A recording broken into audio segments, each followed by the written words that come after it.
სტუდიაში ანა დოლიძე, პარტია ხალხისთვის ლიდერი. ანა, მოგესალმებით, მადლობა გადაცემაში მონაწილეობისთვის. მიუხედავად იმისა, რომ განათლების მინისტრმა პირობა მისცა ამ ორი უნივერსიტეტის პროფესორ მასწავლებლებს, რომ არ შეამცირებენ მათ რაოდენობას და ეს არ იქონიებს გავლენას ორი უნივერსიტეტის შერწყმა სტუდენტების, ასე ვთქვათ, კვოტაზე. მათ არ სჯერათ ამ დაპირების და შესაბამისად აპროტესტებენ ამ გადაწყვეტილებას, რადგან მიაჩნიათ, რომ ორი უნივერსიტეტის შერწყმით სულ მინიმუმ ერთი და ამ შემთხვევაში უფრო ფიქრობენ ტექნიკურ უნივერსიტეტზე, მისი ლიკვიდაცია მოხდება. თქვენ რა მოლოდინი გაქვთ, რით შეიძლება დასრულდეს ეს პროცესი? ძალიან სერიოზული პროცესის წინაშე ვართ. მე ვფიქრობ, რომ თუ გავთვლით იმას, რომ ეს არის იმპერიის წარმომადგენელი ხელისუფლება, შემდეგი ნაბიჯი უნდა იყოს ავტოკეფალიის გაუქმებასთან შეთამაშება, ჩვენ არ უნდა დაგვავეცდეს, რომ საქართველოს ქართულ იდენტობას ამყარებს რამდენიმე ინსტიტუტი, ხო, საქართველოში. თბილისის სახელმწიფო უნივერსიტეტი და იმის რამდენიმე წლის შემდეგ შექმნილი საქართველოს ტექნიკური უნივერსიტეტი არ არის მხოლოდ რაღაცა 300 შორის ერთ-ერთი ან ორი დაწესებულება. ეს არის ქართული დამოუკიდებლობის იდენტობის საფუძველი. ყველაფერს თავი დავანებოთ. მე მართლა მიკვირს და იმედი მაქვს, რომ ადამიანები გაიაზრებენ, რომ ვინმე ზურაბ ადეიშვილის ყავის მიმტანი, გივი მიქანაძე, კარის გამღები, ადამიანი, რომელიც იყო ზურაბ ადეიშვილის რეპრესიული სისტემის ერთ-ერთი თანაშემოქმედის, ასევე თანამშრომელი ერთ-ერთი, ეს ადამიანი როგორ უნდა განსაზღვრავდეს და ადგენდეს და საერთოდ ბედავდეს, სკამი გადაადგილოს, გააუქმოს კი არა ქალბატონმა. თქვენ ფიქრობთ, რომ ეს არის გივი მიქანაძის გადაწყვეტილება და მაშინ რა ვერსია გაქვთ, რას უკავშირდება, იმიტომ რომ გამოითქვა ვერსიები, რომ ინტერესი არის სწორედ იმ შენობების მიმართ, სადაც დღეს თბილისის სახელმწიფო ტექნიკური უნივერსიტეტი არის განლაგებული. მეორე ვერსიით, ანუ უნდა ხელისუფლებას ტოტალური კონტროლი მოიპოვოს სახელმწიფო უნივერსიტეტებზე, პროფესორ მასწავლებლებზე, ანუ რა ვერსიას უფრო იზიარებთ თქვენ? მოდი, იცით რას გეტყვით? დავიწყოთ იქიდან, რომ როდესაც რუსები აქ რაღაცა სახელმწიფო ინსტიტუტებს აუქმებდნენ, იმიტომ კი არ აუქმებდნენ, რომ თქვა სახელი არ მოწონდათ, ან რაღაც ფორმა არ მოწონდათ. აუქმებდნენ იმ ინსტიტუტებს, სადაც რომელიც იყო მნიშვნელოვანი ქართული იდენტობისთვის. ნახეთ, ქართულ ენას რომ მიადგნენ რუსები, იმიტომ კი არ მიადგნენ, რომ ალფაბეტი არ მოწონდათ, როგორ წერთ. იმიტომ მიადგნენ, რომ ეს არის ჩვენი იდენტობის საფუძველი. ეხლა მე გეტყვით, თბილისის სახელმწიფო უნივერსიტეტი ივანე ჯავახიშვილის სახელობის არის ქართული იდენტობის ერთ-ერთი ქვაკუთხედი. ეს არ არის მარტო შენობა, ეს არ არის მარტო შესასვლელი, ეს არ არის მეორე კორპუსი. ეს არის უსერიოზულესი ისტორია დამოუკიდებელი საქართველოს შექმნის. სხვათა შორის, აქვე მინდა ვთქვა ცოტა მოგვიანებით ეკონომიკაზე ვისაუბრებ და ის რაც დარჩა ქართული ბანკებიდან, ხო? დღევანდელი საბანკო სისტემა არის ფიტული იმ ბანკისგან და მე ამას ვიკვლევ როგორც კვლევარი. იმ ბანკისგან, პირველი საადგილმამულო ბანკისგან, რომელიც შეიქმნა საქართველოში და რომელიც იყო უნივერსიტეტთან ერთად ქვაკუთხედი, როგორი კაპიტალიზმი უნდა ყოფილიყო საქართველოში. ყველა ბანკირს, ყველა გამგეობის წევრს, იმ ორ დინოზავრ ბანკში, რომელიც მართავს დღეს საქართველოს, ხო, ბიძინა ივანიშვილთან ერთად. მე მოუწოდებ, რომ საშინაო დავალება აიღოს და წაიკითხოს მსჯელობები, რომელიც ვის ჰქონდა, იცით? ვიღიმე ჯაყოს ხო არ ჰქონდა, ილია ჭავჭავაძეს და ივანე მაჩაბელს და მთელი აკაკი წერეთელს ჰქონდათ ბანკის ხდომებზე, ქალბატონოემ. ეხლა ნახეთ, ეს თბილისის სახელმწიფო უნივერსიტეტი, ავტოკეფალია, ქართული ენა, ეს ყველაფერი არის ერთად ქართული იდენტობის შემადგენელი ნაწილი და ასე აღვიქვაო მე თსუ-ზე გალაშქრებას. ხო, რაც შეეხება ეუთოს მისიის ჩამოსვლას, რომ ვთქვათ, ინფორმაციისთვის სულ 20 ჯერ არის ეს მოსკოვის მექანიზმი EUTOS ექსპერტების მიერ გამოყენებული 1991 წლიდან და რაც ვნახეთ სტატისტიკა უმეტეს შემთხვევაში იყო რუსეთის და ბელორუსთან მიმართებაშია.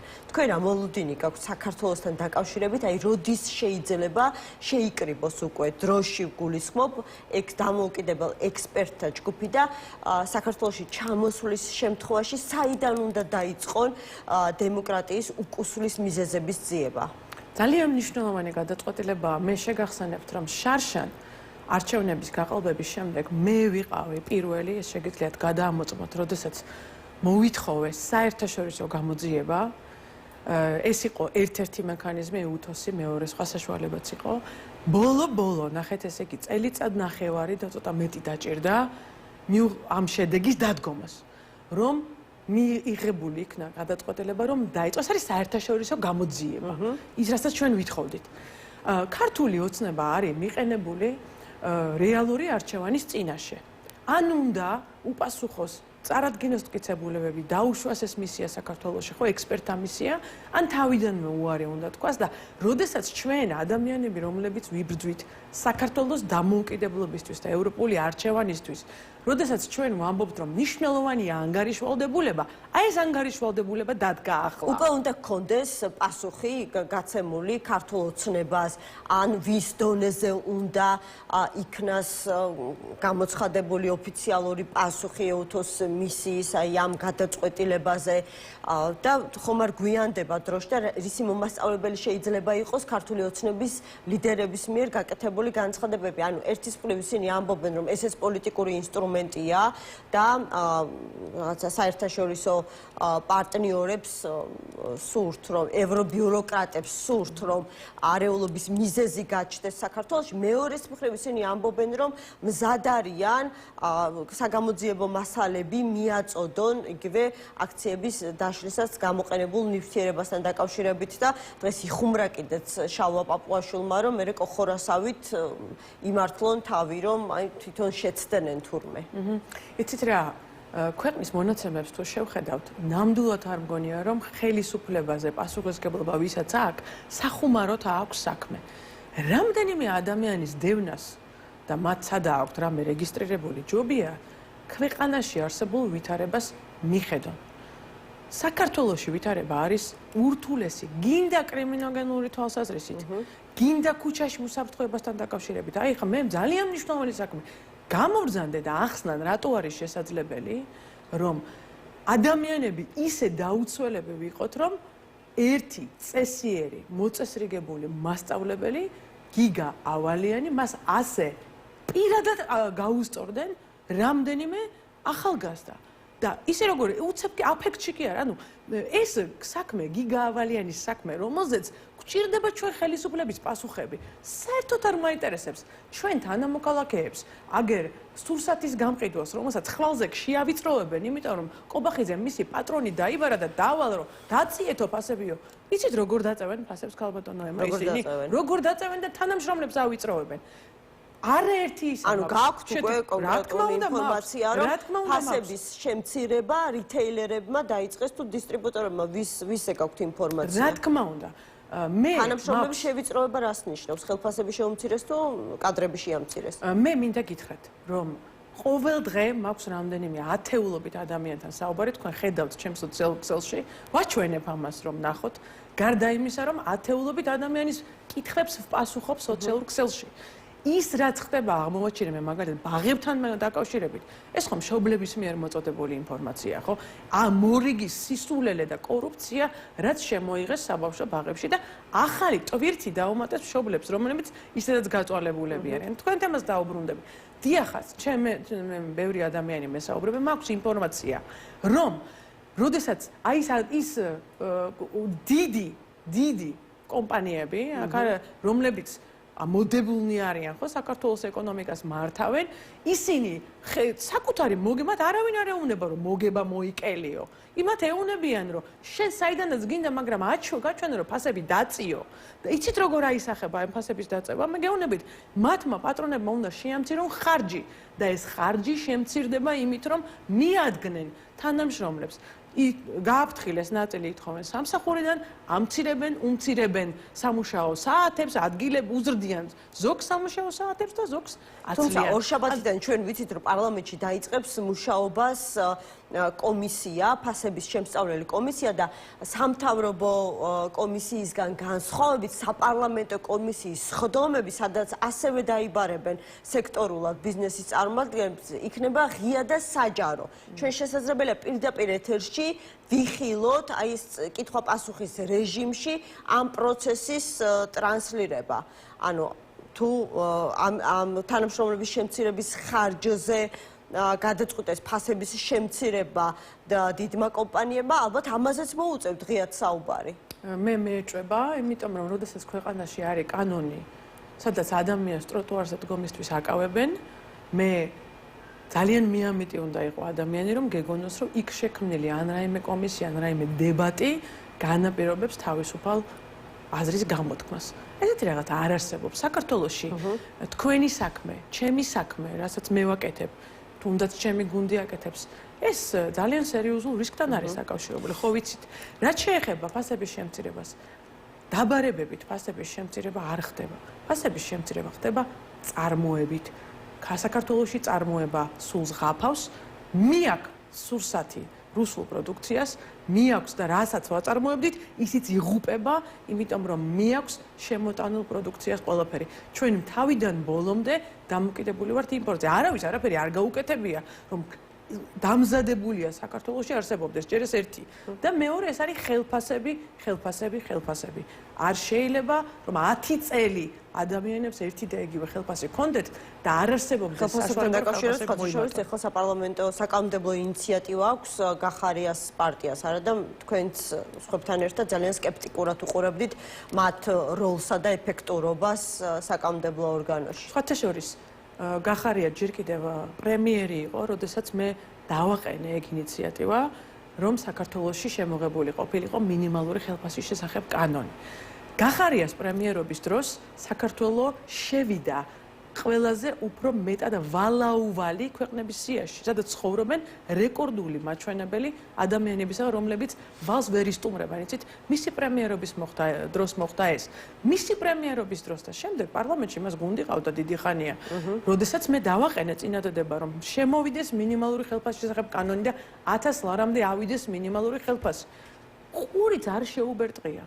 და შესაბამისად მე ეჭვი მეპარება მათ ქმედუნარიანობაში, პოლიტიკურ ქმედუნარიანობაში. ეს არის პარტია დარჩენილი მხოლოდ და მხოლოდ იმისთვის, რომ ხმა შეაწიოს მათ ლიდერს. დაუბრუნდეთ ევთოს ინიციატივის გადაწყვეტილების საკითხი მინდა ამოვწუროთ. გაქვთ თუ არა მოლოდინი, რომ ეს იქნება სწორედ ის გარდამტეხი ნაბიჯი ევროკავშირისთვის, როდესაც ისინი პოლიტიკური კრიტიკიდან და პოლიტიკური განცხადებებიდან უკვე კონკრეტულ სამართლებრივ ქმედებებზე გადავლენ. ხო, კიდე ერთი რაღაც მე მინდოდა მეთქვა, აუცილებლად კი პასუხებთ ახლავე, ეს უკავშირდება იმ ბრძოლას, ამ ბრძოლამ მოიტანა ეს შედეგიც, მინდა ავხსნა. საერთაშორისო სამართალში არსებობს ორი ძალა. არსებობს ხისტი ძალა, ეს არის უკვე, იმასთან ნორიეგასთან მანამდე და შემდეგ მადუროსთან ჩასული ვერტმფრენი, რო წარმოვიდგინოთ და არსებობს რბილი ძალა. ეს არის, შეიძლება მას უკან არ ახლდეს ავტომატი და ტანკი, არამედ არის წნეხის საშუალება. აი ეს მექანიზმი, რომელზეც არის საუბარი, სადაც ჩაიწერება არა მარტო ქიმიური იარაღი, არამედ ზოგადად, რა თუნდა ბევრი გასაუბრებები მთელი კანონების ჩამონათვალია, რომელიც ამათმა მიიღეს, რომელიც დემოკრატიულ სამყაროში, თავი შეიძლება მოიქეკო, იმიტომ რომ არ გინახავს. ანუ ძალიან მნიშვნელოვანი მონაპოვარია, იმიტომ რომ ჩვენ ნახეთ, მე მოვესწარი იუსტიციის საბჭოში გასაუბრებებს ქალბატონო ემა, როდესაც ძველი სააკაშვილის დროინდელი მოსამართლეები გამოდიოდნენ და ამბობდნენ, ჩვენი ბრალი არ იყო, რასაც ვაკეთებდითო, კანონი იყო ესეთიო. ჩემს წინაშე მე მოვითხოვე, რომ ეს გასაუბრება ყოფილიყო ტრანსლირებული, გემახსოვრება და მთელმა საქართველომ ნახა ეს ხალხი. ჩვენ არ გვინდა რომ იგივე მოხდეს ცოტა ხანში, როდესაც ხელისუფლება შეიცვლება, რომ ყველა გამოვიდეს და თქვას, რა ვიცით ახლა ამას რატო? იმიტომ რომ კანონი იყო ეგეთი. ამიტომ ეს ძალიან მნიშვნელოვანია, სიმართლე უნდა დაიწეროს. მეორე, საკონსტიტუციო სასამართლომ უნდა ჩანიშნოს ხდომები. მოსამართლეები იმალებიან იმალებიან, მათ არ უნდათ ხელი მოაწერონ იმ უბედურებას, რაც მიიღო დაწერა ირაკლი ყობახიძემ, მაგრამ უნდა ვაიძულოთ ხტომები დანიშნონ და ხელი აიღონ გულისხმობთ აი ამ ბოლო საკანონმდებლო ცვლილებებს, რომლის ინიცირებაც მოხდა უკვე პარლამენტში. ყველაფერს იცით ქალბატონო, აი ეს კანონი, რომლის მიხედვითაც ადამიანი, რომელიც ჯარიმას ვერ იხდის, ისე ქვემდებარება პატიმრობას, აბსოლუტურად მიუღებელია დემოკრატიულ სისტემაში. ეს არის მონობაში დაბრუნება. გახსოვთ? ანუ ყმობა და მონობა ზუსტად ეს იყო. შეგეძლო თავი ჩაგებარებინა იმისთვის, თუ არ ქონდა საშუალება რომ გადაგეხადა ხარკი. გესმით თქვენ ეს რა არის? ცივილიზებულ სამყაროში ეს გაუქმებულია, იმიტომ რომ ფულს რო ვერ იხდი, არ შეიძლება ეს იყოს ციხის საფუძველი. ეს არის დაღუპვა, რაც ამათ გააკეთეს, რა კანონებიც მიიღეს. და ამაზე ჩვენ გვჭირდება სიმართლის დაწერა. და ეს ბოლოდროინდელი ცვლილებები, აი დამატებით კიდევ რას გამოიწვევს, იმიტომ რომ დღეს ვკითხულობდი და სხვა შორის აი თვალებს არ ვუჯერებდი, რამდენჯერმე გადავიკითხე. სუბიექტზე, რომელიც პარტიად რეგისტრირებული არ არის, მაგრამ თავისი საქმიანობის შინაარსით და საჯარო მოქმედებით პოლიტიკური მიზნის მქონე პირად მიიჩნევა პარტიებისთვის დადგენილი შეზღუდვა და მასზე მოთხოვნები გავრცელდება. მგონი კიდევ სხვანაირად სხვა სიტყვა იყო გამოყენებული გავს.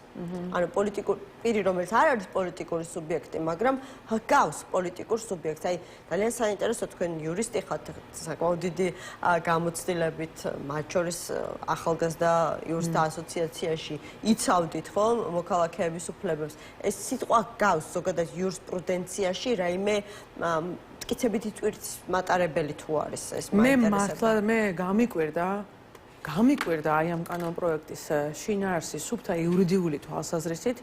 დამჭა შთაბეჭდილება, რომ ვიღაცამ ცუდი სიზმარი ნახა და სასტრაფოდ ადგა და რაღაც დაწერა. მართლა ასეთი შთაბეჭდილება დამჭა და ვფიქრობდი, რომ მთელი მსოფლიოს ჯადოქრებს უნდა მოუხმოთ და გაგვაგებინოს რა ხდება ჩვენ თავს. რთული მეცით რა აღწერილია ეს კლასიკაში, შექსპირს აქვს მაკბეტი, ხო ყველგან იდგმება, ჩვენთანაც იდგმება. ფანტასტიკური თეატრები გვაქვს, მადლობა ღმერთს და მაკბეტის არსი ეგ არის, ადამიანი იმდენად შეწუხებულია თავისი ძალაუფლებით, რომ ელანდება სასწაული, პარანოიულ მდგომარეობაში არის და ის მერე რა თქმა უნდა ზუსტად შესაბამისად ამ პარანოიის გამო ცუდად ამთავრებს.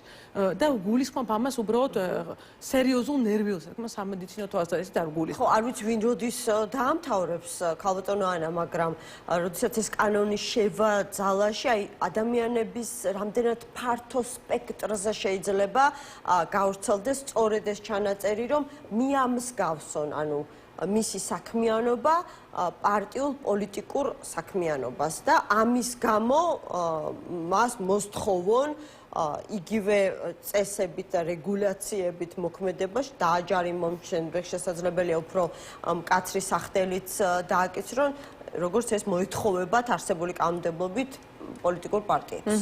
ცით რა არის, რა თქმა უნდა, ეს არის ფართოდ გადაგდებული ბადესავით. ხო, აი თავწეროთ და რაც მოყვება, აგერ მოსამართლეები მართლა მიკვირს, რომ ერთი მოსამართლე აღმოჩნდა მხოლოდ და მხოლოდ, რომელმაც გამოიყენა შანსი და ეს კანონები საკონსტიტუციო სასამართლოში გააგზავნა. ხალხნო, ესე იგი, კი, მხოლოდ 5 მოსამართლეა, 5 თუ 6, რომელიც თავ ხელს აწერს ამ საშინელ გადაწყვეტილებებს ტროტუარის გამო ადამიანის დაპატიმრების, მაგრამ ესე იგი არსებობს შანსი, რომ მოკიდონ ხელი და გაუშვან საკონსტიტუციო სასამართლოში და თავიც გადაირჩინონ ამით. საქმე რაშია, იცით, ამ შემთხვევაში ასე არის ეს დაწერილი, მაგრამ ამას ზუსტად ისევე არ უწერია აღსრულება ჩემი აზრით, როგორც ძალიან სასაცილო კანონს, კალაძის ნოუ-ჰაუს ალიკაპების შესახებ კანონს, ქალბატონო ემ. აი ეს კანონი, რომელიც სახელდახელოდ დაწერეს, შეაგდეს მერე არ აღსრულდა. ალიკაპების შესახებ კანონი, ისევე როგორც ძალიან ბევრი კანონი, რომელიც ვერ აღსრულდა. ეს რომ იყოს ხელისუფლება, რომელსაც შეუძლია აღსრულება და ამ დონეზე ქვეყნის მართვა, იცით, გრანტების კანონზეც იგივეს თქმა შეგიძლიათ და ჩვენ ვნახეთ, ხო? არათუ ახსნა შალვა პაპუაშვილმა მიზეზები გრანტების კანონში, კანონის გამკაცრების, არამედ დაასურათა, რომ იპოვეს, ასე ვთქვათ, საკანონმდებლო ხვრელი არასამთავრობო ორგანიზაციებმა აფუძნებენ არასამთავრობო ორგანიზაციებს სხვა ქვეყანაში, ანგარიშებით სხვა ქვეყანაში აქვთ გახსნილი და არ არსებულ მისამართებზე, არ არსებულ შენობებში და ისე საქმიანობენ შემდეგ საქართველოში და მათი საქმიანობა პირდაპირ დაუკავშირა ქვეყნის ინტერესების საწინააღმდეგო საქმიანობას. მე ეს მგონია რომ როდესაც ქვეყანაში ამდენი პრობლემა გაქვს, უსერიოზულესი საემიგრაციო საკითხებია შენს წინაშე. ქვეყანაში გადავადგილდები და თან ვუყურებ თვითონ შინაგან საქმეთა სამინისტრო ხანდახან წერს ხოლმე რომ ამდენი ადამიანი ეხლა ყოველდღე რო წერო 14 კაცი გავაძევეთ აქ არალეგალურად რო იყო ეს ხალხი საქართველოში როგორ ხვდება ხო არიცით ხალიჩით ფრინავი ხალიჩით ჩამოდიან თუ როგორ ხვდება ის ხალხი რომელსაც შესოს პოულობს და ესეთი არც ამბობენ როგორ პოულობენ საქართველოს დღეს სახელმწიფოს აქვს უსერიოზულესი ბევრი პრობლემა საემიგრაციო პრობლემა არის მათ შორის ერთ-ერთი უსერიოზულესი ადამიანები, რომლებიც საქართველოში ხვდებიან ღმერთმა იცის როგორ, ვინ არიან არ ვიცით, რა დანაშაულებს ჩადიან არ ვიცით, რა წარსულის ხალხია ჩვენ არ ვიცით, პირველ რიგში ჩემი აზრით ეს სისტემაა, რომელსაც ხელისუფლება უნდა მიხედა და თქვენ მეუნებით რომ იქ ვიღაცას რო დასდევენ, სადა აქ მისამართი ეგ უფრო მნიშვნელოვანია. ეს არის კითხვები, რომელსაც ხელისუფლებამ უნდა გვიპასუხოს. ახალი სამუშაო ადგილები რო არ იქმნება და საქსტატმა რომ დამალა ინფორმაცია საქართველოსის აი იმ აღწერაში რამდენი საქართველოს მოქალაქეა რამდენი ეთნიკურობით ვინ არის დამალა ხო იცით არ გამოაქვეყნა იქ ინფორმაცია თქვა რომ მე მოგცემთ რატომ არ გამოაქვეყნა ეგ ინფორმაცია იმიტომ რომ ჩვენ ერს აქვს სერიოზული პრობლემები და ეს პრობლემები უკავშირდება იმას იგივე სტატისტიკით მოსახლეობის რიცხოვნობა იყო საქართველოში იგივე აღწერით უბრალოდ გაზრდილი. ხო, და იმიტომ არ ჩაგვიშალეს იქ ვინ არის. ზუსტად ეგ არის პრობლემა, რომ უპატრონო ეკლესიას ხო იცითო ეშმაკები დაემპატრონენო. ეს უნდათ ამათ, რომ ილაპარაკონ ვიღაცა იქ სადღაც რა აქვს დარეგისტრირებული, საერთოდ არაფერში არ მაინტერესებს როგორც მე მაინტერესებს. ვუყურებ 20 წლის წინ ვუყურებდი სანდო გერგულიანის კვლევის ამბავს, ეხლა ვუყურებ გიგა ავალიანის კვლევის ამბავს. ყველა უყურებს. უსერიოზულესი რატომ არის ასეთი პატივსაცემი ჩემი აზრით და დასაცავი, პირი, დასაცავი ყველანაირი თავდასხმებისგან მისი დედა ეკა კუპატაძე. რატომ? ეს ფოკუსი ხო არ არის. იმიტომ რომ საქართველოს მოქალაქეებს შობლებს ადარდებს დაცულობის საკითხი. გადავსებულია ქვეყანა კრიმინალით. ეხლა მინდოდა მე მაგას გავასაჩივრებ ამ უბედურ საკონსტიტუციო სასამართლოში. წიწაკის სპრეისთვის რომ თავარი თავდაცვის საშუალება ელემენტარული ადამიანებს, რომლებიც არიან მშვიდობიანი ადამიანები. ხო, შეიძლება ვითარება რომ საკმაოდ რთულია ამას ხედავენ ციხეში მყოფი პოლიტიკოსები, აი ლევან ხაბეიშვილის ბოლო განცხადება ამახსენდება, სადაც მან თქვა, რომ რეალურად ეხა ბრძოლა წაგებულია, უპირატესობა ქართულ ოცნებას აქვთ, ისინი მათი კანონები საკუთარი კანონებით მოკლედ მოქმედებენ და ეხლა შესაძლებელია გამოსავალი იყოს დიალოგი და ლაპარაკი, რაც არ უნდა მძიმე იყოს ოპოზიციისთვის.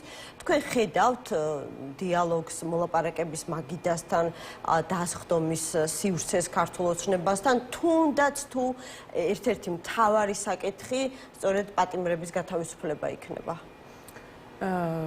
მე ხედავ შესაძლებლობას მოვისმინო თუ ამ ხრივ რაიმე წინადადების წარმოთქმა უნდა საქართველოს დე-ფაქტო ხელისუფლებას უნდა რომ გადმოდგას ნაბიჯები, ან აპირებს რომ გადადგას ნაბიჯები. ეს ნამდვილად საინტერესო იქნებოდა, რა თქმა უნდა ძალიან გამიხარდებოდა თუ სიმართლე აღმოჩნდებოდა მათი შეწყალების საკითხი, მიუხედავად იმისა, რომ ეს იქნებოდა მხოლოდ და მხოლოდ ფორმალობა, იმიტომ რომ არავის არაფერი შესაწყალებელი არ აქვს. ეს არიან თავისუფლებისთვის მებრძოლი ხალხი, მაგრამ თავისუფლებაში თუ ვიხილავდი ბატონ ტერაშვილს, არ მინდა ჩამოთვალო ყველა ადამიანს, რომელიც ციხეშია დღეს შვიდობიანი ბრძოლისთვის, ეს იქნებოდა კარგი. ამაზე იმ პასუხი უნდა გაგვცეს დე-ფაქტო დიალოგისთვის, არა. თუ რაიმეს თქმა უნდა ხელისუფლებას, მზად ვარ მოვისმინო. რაზე უნდა, მე ხელისუფლებას რაზე უნდა ველაპარაკო? მოლაპარაკებას ყავს როგორც წესი ორი მხარე. შესაძლებელი იყოს მესამეც, რომელიც მათ შორის კომუნიკაციას და მედიაციას გაწევს. მზაობა ორივე მხარემ უნდა გამოთქვას იმისათვის, რომ საქმე დიალოგამდე მივიდეს. მე არ მსმენია რაზე შეიძლება ვერ მივხვდი კონკრეტულად მე აი თუნდაც რაზე ხომ უნდა ხა დაანონსებულია ფაქტობრივად უკვე გადაწყვეტილია სად გაიმართება პოლიტიკური დებატები, თუმცა ჯერ არ ვიცით ვინ მიიღებს და ვისთან მიიღებს მონაწილეობას ამ დებატებში. თქვენ როგორც პოლიტიკოსმა მიიღეთ შეთავაზება რომ მონაწილეობა მიიღოთ დებატებში ქართულ ოცნებასთან? მე რა თქმა უნდა არც მაგათთან და არც ოპოზიციასთან რაიმე კულუარულ საკითხებზე არასოდეს არ ვსაუბრობ და არ ვისაუბრებ, მაგრამ თავიდანვე ვიტყვი რომ დებატი, სადაც ერთ მხარეს, მეორე მხარესზე მიდებული აქვს მაუზერი და რო გავა წიწაკის სპრეის ქონის უფლებაც არა აქვს, მათ შორის ქალს, რომ თავი დაიცვას და შეიძლება ციხე ელოდება თუ ტიტუშკა ელოდება თუ რა ქვეყნიდან გაძევება ელოდება. ესე დებატი არ არის. ეგრე მოატყუან, არ ვიცი, ვის ატყუებენ, არ ამგონია ეგეთი ხალხი არსებობდეს, ვინც ამაზე ტყურდება გამოცდილი და ბრძენი ქართველი ხალხის ფონზე. ამიტომ ეგ სერიოზული დებატი ვერ იქნება. არა. არა, ესეთი აპრიორი დებატი ხალხთან, რომელსაც შენი ხალხი ყავს ტყვედ აყვანილი, ეს ვერ იქნება თავისუფალი დებატი. ამიტომ თორე აგერ თუ მობრძანდება ვინმე ერთ-ერთზე, მე სიამოვნებით სასამართლოსთან ვინმე ქართული ოცნებიდან თუ ოპოზიციიდან, იმიტომ რომ ქართული ოცნებიდან სასამართლოსთან სასაუბროდ ჩემთან ვერავინ ვერ მოვა. აი აქ თავისუფალ ტრიბუნაზე მე გეუბნებით რომ ვერ მოვა. ვერ მოვა. მოვიდეს ნინო წილოსანი და გაგვცეს პასუხი თავის მილიონებთან დაკავშირებით. ყველგან ვიძახი თავის 50-60 მილიონი თუ რამდენიც არის, რომელიც დასაბრუნებელი აქვს საქართველოს ბიუჯეტში, ხო? გამოვიდეს და თქვა დანარჩენ ოპოზიციას ყველაფერში ეთანხმებით, ქალბატონო ანა, მათთან არ გაქვთ გარკვეულ საკითხებზე სადებატო? საქმე იმაშია, რომ მე ვფიქრობ, რომ ქართველი ხალხი ცოდოა, რომ მორიგჯერ ვასმენინოთ საუბარი იმ ხალხისა, რომელიც მთავარი სამიზნე არ არის. მთავარი სამიზნე ამ შემთხვევაში, მთავარი ბოროტმოქმედი, ჩვენი ხალხის ტყვეობაში ამყვანი და ჩვენი დროის მომცდენი არის დე ფაქტო ხელისუფლება. ოპოზიციასთან რა მაქვს საკამათო დღესდღეობით? კი, თუ აქეთ შემომიტევენ, პასუხს მიიღებენ. სხვა შემთხვევაში ჩემი სამიზნე, ასე ვთქვათ, ერთობასთან დაკავშირებული საკითხები, როგორც თქვენ თქვით, რომ არ მონაწილეობ ამ რაღაცა კულუარულ შეხვედრებშიო და არა, მე ვამბობ, რომ არ ვსაუბრობ მეთქი. არ ვსაუბრობ. ქალბატონოებმა ნახეთ, ჩვენი ამომრჩეველი საერთოდ არ საუბრობთ ოპოზიციასთან? პოლიტიკურ პროცესზე, არა.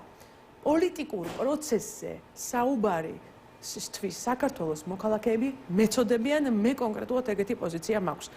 პატივსცემ თქვენ ინტერესს, თუ არსებობს და მადლობა, მაგრამ მე ვფიქრობ, რომ ამომრჩეველს უნდა ველაპარაკო როგორც პოლიტიკოსი საკითხებზე ვაზუსტებ და შესაბამისად არც აი ამ ერთობასთან დაკავშირებულ რაღაცა კონსულტაციებშიც არ მონაწილეობთ. კონსულტაციებთან დაკავშირებით საჯაროდ არ ვსაუბრობ, იმიტომ რომ მე ვარ პოლიტიკოსი და მე ვსაუბრობ შედეგებზე და არა პოლიტიკურ ჭორაობაში მონაწილეობა არ მინდა.